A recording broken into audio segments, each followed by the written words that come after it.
Marcus Chen hadn't slept properly in 3 days. His daughter Emma's fever had finally broken that morning, and now he stood in the hotel parking lot at dusk, wrestling with an armful of luggage while simultaneously trying to keep his phone from slipping out of his grip.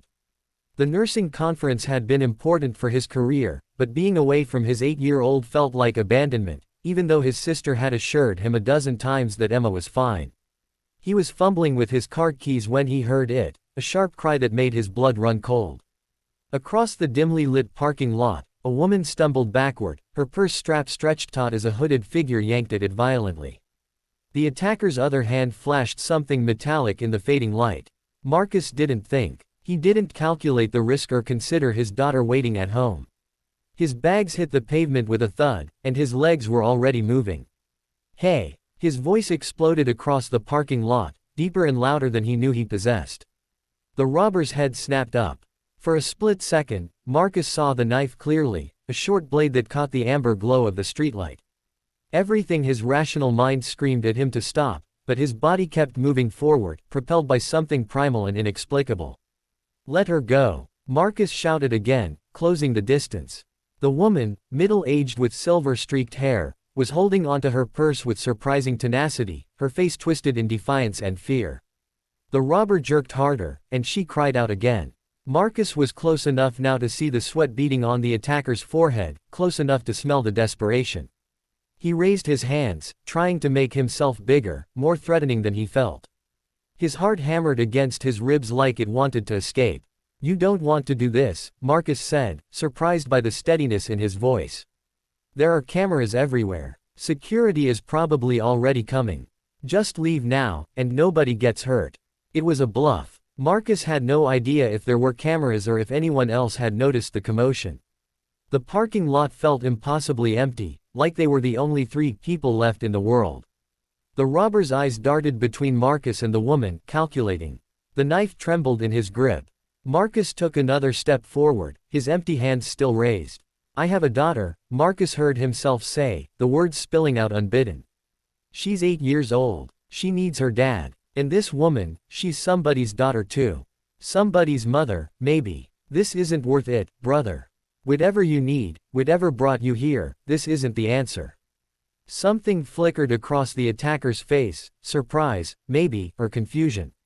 The grip on the purse loosened fractionally. "Please," Marcus added quietly. "Just walk away." For an agonizing moment, nothing happened. Then the robber released the purse strap and bolted, disappearing between parked cars like smoke. Marcus's knees nearly buckled with relief. The woman staggered, clutching her purse to her chest, and he instinctively reached out to steady her. "Are you okay? Are you hurt?" The questions tumbled out as adrenaline flooded his system, making his hands shake. I'm fine," she gasped, though tears were streaming down her face. Oh my God, thank you. You could have been killed. Why would you?" "I don't know," Marcus admitted honestly. "I just couldn't watch it happen." She fumbled in her purse with trembling fingers, pulling out her phone. "We need to call the police. Give a statement. You were so brave." "I need to get home," Marcus interrupted, glancing at his watch. "My daughter's been sick. I've been away for 3 days, and I promised I'd be home tonight." The woman stared at him, something profound shifting in her expression. She lowered her phone. "What's your name?" "Marcus Chen." "Marcus," she repeated slowly, like she was committing it to memory. "I'm Helen. Helen Rodriguez. Please, let me at least give you my contact information. I want to properly thank you." They exchanged numbers quickly, and Marcus helped her to her car before retrieving his scattered luggage. His hands were still shaking as he drove home, the reality of what had happened settling over him like a heavy blanket. He could have been stabbed. He could have died in a hotel parking lot, leaving Emma without a father. The thought made him physically ill. When he finally pulled into his driveway, Emma was waiting at the window. She burst through the front door before he'd even cut the engine, launching herself into his arms. "Daddy, you're home." Marcus held her tight, breathing in the familiar scent of her strawberry shampoo, feeling the warmth of her small body against his chest.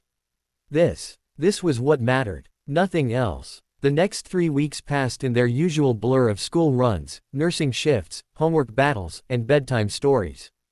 Marcus had filed a police report over the phone and hadn't thought much about Helen Rodriguez beyond hoping she was okay.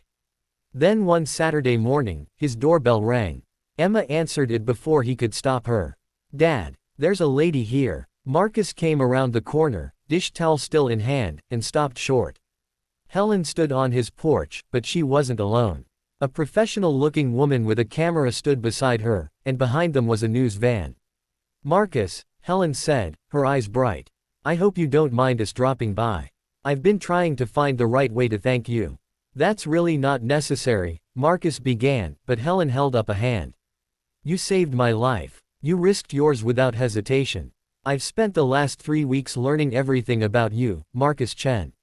About how you've been raising Emma alone since your wife passed 4 years ago. About how you work double shifts at the hospital to make ends meet.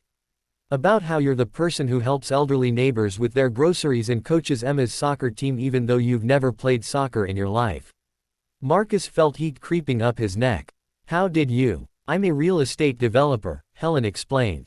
"And I've been working on a housing project specifically for single parents, affordable, quality homes with built-in childcare support, community spaces, all of it. The first complex just finished construction." She paused, emotion thick in her voice.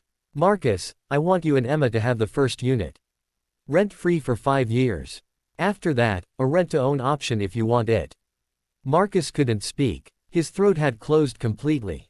"I don't understand," he finally managed. Helen stepped closer. "You saw someone in trouble, and you acted. No hesitation. No thought for yourself. The world needs more people like you, Marcus. People who run toward the danger instead of away from it. People who see others as human beings worth protecting. This is my way of saying thank you. Of honoring what you did."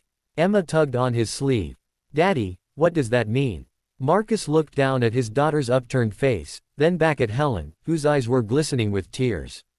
"It means," he said softly, his own voice breaking, "that we're going to have a real home, sweetheart." Helen smiled. "Welcome home, Marcus." The camera captured the moment Emma threw her arms around both of them, and Marcus, the man who had learned to hold everything together after losing his wife, who had learned to be both mother and father, who had somehow found the courage to confront danger for a stranger, finally allowed himself to fall apart just a little. Because sometimes, kindness circles back. Sometimes, the universe keeps score in ways we never expect. And sometimes, running towards someone else's fear leads us straight to our own salvation.